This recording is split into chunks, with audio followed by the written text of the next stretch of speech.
గౌరవనీయులైన పెద్దలు, గౌరవనీయులైన మాజీ మంత్రివర్యులు, ప్లీజ్ ప్లీజ్ ప్లీజ్ ప్లీజ్ మాజీ మంత్రివర్యులు, గౌరవనీయులు, ఈరోజు ఈ కార్యక్రమాన్ని మన తెలంగాణ భవన్లో అద్భుతంగా మనందరికీ మన నాయకుడు కేసీఆర్ గారి జన్మదిన సందర్భంగా ఏర్పాటు చేసిన పెద్దలు, మాన్యులు, మాజీ మంత్రివర్యులు, సనత్ నగర్ శాసనసభ్యులు అన్న తలసాని శ్రీనివాస్ యాదవ్ గారికి, గౌరవ శాసనసభాపక్ష ఉపనాయకులు, మాజీ మంత్రివర్యులు, పెద్దలు శ్రీ హరీష్ రావు గారికి, గౌరవనీయులైన సహచర శాసనసభ్యులకి, గౌరవ సహచర శాసన మండలి సభ్యులు, గౌరవ మాజీ మంత్రివర్యులు, రాష్ట్ర నాయకులు, అదేవిధంగా మరి ఈరోజు వేలాదిగా తెలంగాణ భవన్లో మన నాయకుడు, మన పార్టీ అధ్యక్షులు, పెద్దలు కేసీఆర్ గారి జన్మదినం సందర్భంగా ఇక్కడికి విచ్చేసిన మా ఆడబిడ్డలకు, అన్నదమ్ములకు, పత్రికా మిత్రులకు అందరికీ హృదయపూర్వకంగా ధన్యవాదాలు, నమస్కారాలు తెలియజేస్తూ,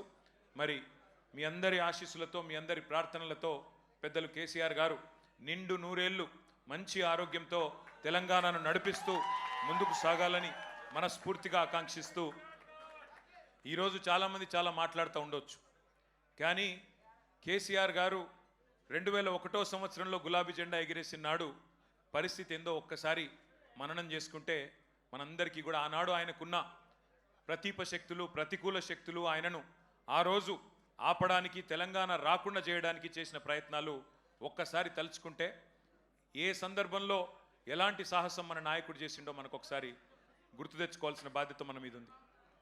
ఆ రోజు 2001లో కేంద్రంలో ఎన్డీఏ, దానికి సపోర్ట్ చేస్తూ చంద్రబాబు నాయుడు గారు, అట్లే ఇంకోవైపు 100 సంవత్సరాల పైచిలుకు చరిత్ర కలిగిన కాంగ్రెస్ పార్టీ, కేంద్రంలో బీజేపీ, రాష్ట్రంలో టీడీపీ, మరొక వైపు 100 సంవత్సరాల చరిత్ర కలిగిన కాంగ్రెస్, 3 బలమైన రాజకీయ శక్తులను ఢీకొనాలంటే చాలా సాహసం కావాలి. ఒక రకంగా చెప్పాలంటే సాహసం కాదు, దుస్సాహసం.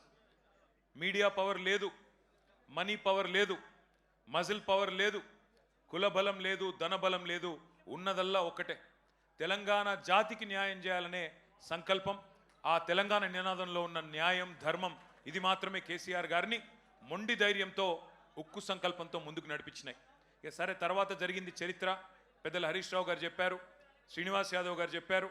14 ఏళ్ల ఉద్యమ ప్రస్థానం మీకు తెలుసు, కేసీఆర్ గారి త్యాగం మీకు తెలుసు, కేసీఆర్ గారి పోరాటం తెలుసు, కేసీఆర్ గారి నాయకత్వంలో ప్రజలు ఉద్యమించి తెలంగాణ సాధించుకున్న తీరు కూడా మీకు తెలుసు. తదనంతరం 10 ఏళ్ళు అద్భుతంగా రాష్ట్రాన్ని, ఆనాడు మాకు ఒకసారి ఒక సందర్భంలో అరుణ్ జైట్లీ గారు చెప్పినారు, ఢిల్లీలో జనరల్గా నాయకులు అయితే బెస్ట్ యాజిటేటర్స్ ఉంటారు, లేదా మంచి అడ్మినిస్ట్రేటర్స్ ఉంటారు, కానీ మీరు అదృష్టవంతులయ్యా, బెస్ట్ అడ్మినిస్ట్రేటరు కేసీఆరే, బెస్ట్ అజిటేటరు కూడా కేసీఆరే, అది మీ అదృష్టం అని వారు చెప్పారు. అట్లా 10 ఏళ్ళు అద్భుతంగా రాష్ట్రాన్ని నడిపిన నాయకుడు కేసీఆర్, దేశానికి దిక్సూచిగా తెలంగాణను నిలిపిన నాయకుడు కేసీఆర్. కానీ ఈ మధ్యన మరి మనం ప్రతిపక్షంలోకి వచ్చిన తర్వాత కొంతమంది మాట్లాడుతూ ఉన్నారు, ఇష్టం వచ్చినట్టుగా మన నాయకుడిని తూలనాడుతూ ఉన్నారు, ఇష్టం వచ్చినట్టుగా వ్యాఖ్యానాలు చేస్తూ ఉన్నారు. జాతి మీద, జాతి గౌరవం మీద ఎవరు పడితే వాళ్ళు మాట్లాడుతూ ఉన్నారు. నేను వారికి అందరికీ ఒకటే చెప్తా ఉన్నా, తెలంగాణ మట్టితో మమేకమైన వాడికి, తెలంగాణ మట్టితో మమేకమైన వాడికి, ఉద్యమాల ఉగ్గుపాలు తాగిన వాడికి, ఆత్మగౌరవ పోరాటంలో కలిసి అడుగు నడిచిన వాళ్ళకి మాత్రమే జాతి అంటే ఏంటో తెలుస్తుంది, జాతి గౌరవం అంటే ఏంటో తెలుస్తుంది. సకల జనులు స్వరాష్ట్ర సమరంలో తెగించి కొట్లాడుతున్నప్పుడు, ప్రాణాలకు తెగించి మన నాయకుడు నిరాహార దీక్ష చేస్తున్నప్పుడు, సమైక్యాంధ్రవాదుల సంచులు మోసే సన్నాసులకు జాతి తెలియదు, నీతి తెలియదు, గుర్తుపెట్టుకో. లాఠీ దెబ్బలు తిన్నోళ్లకు, జైళ్లకు పోయినోళ్లకు, తుపాకులకు ఎదురుబడి నిలబడ్డోళ్లకు జాతి అంటే, జాతి అస్తిత్వం అంటే ఏంటో తెలుసు.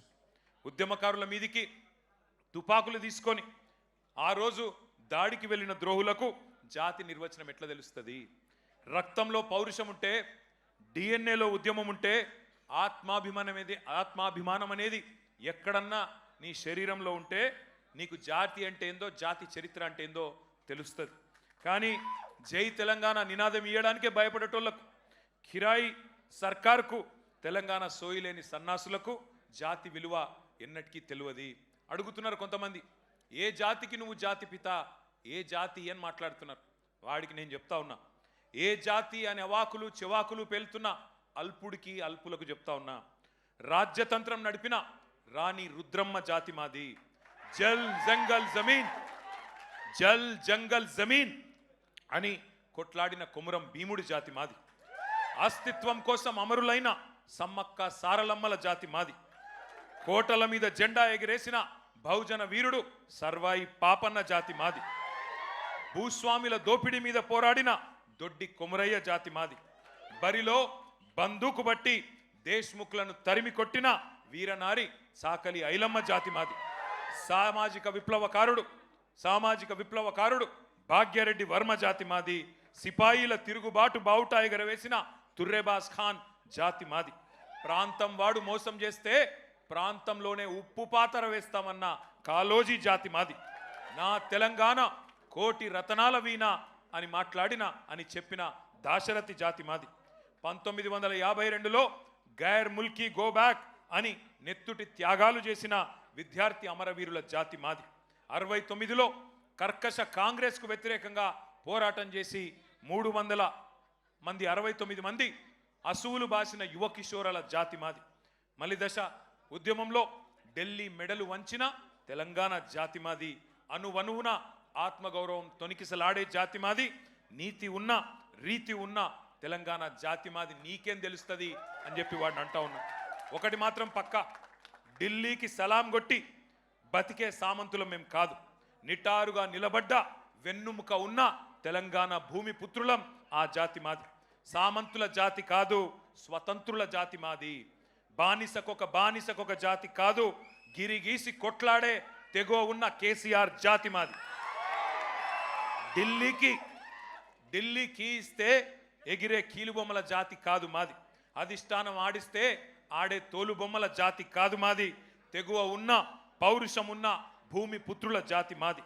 పరాయి వాళ్ళ పంచన చేరి కిరాయి బతికే జాతి కాదు మాది. సోయి ఉన్న సొంత శక్తి ఉన్న జాతి మాది. ఏ జాతి నీది, ఏ జాతికి జాతి పిత అని అడిగిన సన్నాసికి ఇవన్నీ చెప్తా ఉన్నా. అయినా ఒకటి మాత్రం పక్క, రెండే జాతులున్నాయి తెలంగాణలో. ఒకటి తెలంగాణ వాదుల జాతి, రెండవది తెలంగాణ ద్రోహుల జాతి. మాది ఫైటర్ల జాతి, మీది ట్రైటర్ల జాతి. మాది కేసీఆర్ లాంటి ఫైటర్ల జాతి, నీది మరి ట్రైటర్ల జాతి. గుర్తుపెట్టుకో. ఒకటి మాత్రం పక్క, కేసీఆర్ అన్నాడు చెప్పుకోలేదు నేను జాతి పితనని. ప్రజలు పిలుచుకున్నారు. ఎవరైతే స్వాతంత్రం తెచ్చిండో తమ జాతికి ఆయనను జాతిపితగా ప్రజలు పిలుచుకుంటున్నారు. పెద్ద మనిషి, మా తెలంగాణకు బాపు లాంటి పెద్ద మనిషి కాబట్టే ఇవాళ నేను గర్వంగా చెప్తున్నా ఒక కొడుకుగా. సర్వసాధారణంగా ఏ తండ్రి అయినా ఆ కొడుకుకి ఆ పిల్లలకి హీరో ఉంటాడు. కానీ నా తండ్రి ఇలా తెలంగాణకు హీరో. అది తెలంగాణకు జాతికి మొత్తానికి హీరో. ఇది వాస్తవం. కొంతమంది మాట్లాడుతున్నారు ఆనవాళ్ళు చెరిపేస్తామని. ఆనవాళ్ళు జరిపేస్తాం కేసీఆర్ అని మాట్లాడుతున్నారు. కేసీఆర్ గారి జన్మదిన సందర్భంగా నేను చెప్తా ఉన్నా, తెలంగాణనే కేసీఆర్ ఆనవాళ్ళు కదా, తెలంగాణనే కేసీఆర్ ఆనవాళ్ళు కదా, తెలంగాణ రాష్ట్రమే కేసీఆర్ ఆనవాళ్ళు కదా. దాన్ని ఎట్లా జరిపేస్తావురా సన్నాసి? నువ్వు మమ్మల్ని ఎన్ని తిట్టినా, ఎన్ని బూతులు మాట్లాడినా ఒకటి మాత్రం వాస్తవం, ఆయన ఒక శిఖరం నువ్వు ఒక శునకం. ఆయన ఒక శిఖరం నువ్వు ఒక శునకం. నీ స్థాయి గదే, నీ బతుకు గదే. అందుకే నీకంటే ఇవాళ తెలంగాణలోని పుట్టిన ప్రతి బిడ్డకు తెలుసు, తెలంగాణలో ఇవాళ మరి ఆత్మగౌరవంతో తమ యాసలో తమ భాషతో బ్రహ్మాండంగా తమ వనరులు సద్వినియోగం చేసుకుంటూ ముందుకు పోయే ఒక అవకాశాన్ని, స్వేచ్ఛా వాయువులు పీల్చుకునే అవకాశాన్ని ఇచ్చిన మహానాయకుడి జన్మదినం సందర్భంగా మరి ఈరోజు బ్రహ్మాండంగా రాష్ట్ర వ్యాప్తంగా సంబురాలు చేస్తున్న మా తమ్ముళ్లకు, మా చెల్లెళ్లకు, మా అక్కలకు, మా అన్నలకు అందరికీ వినయపూర్వకంగా ధన్యవాదాలు తెలియజేస్తూ మరి మనందరి లక్ష్యం ఒకటే, కేసీఆర్ లాంటి మహానాయకుడికి మనం ఇచ్చే బహుమతి ఒకటే, పుట్టినరోజు గిఫ్ట్ ఒకటే. ఐకమత్యంగా కొట్లాడదాం, ఐకమత్యంగా కలిసి కట్టుగా కదం దొక్కుదాం. మళ్ళీ తెలంగాణలో గులాబీ జెండా ఎగరవేయడమే, కేసీఆర్ గారు ముఖ్యమంత్రి కావడమే ఆ మహానాయకుడికి మనం ఇచ్చే చిరు కానుక. ఈ సందర్భంగా మీ అందరిని ఒకటే కోరుతా ఉన్నా, ఆయన నిండు 100 ఏళ్ళు మంచి ఆరోగ్యంతో ఉండాలని మనసారా ప్రార్థించాలని కోరుతూ జై తెలంగాణ.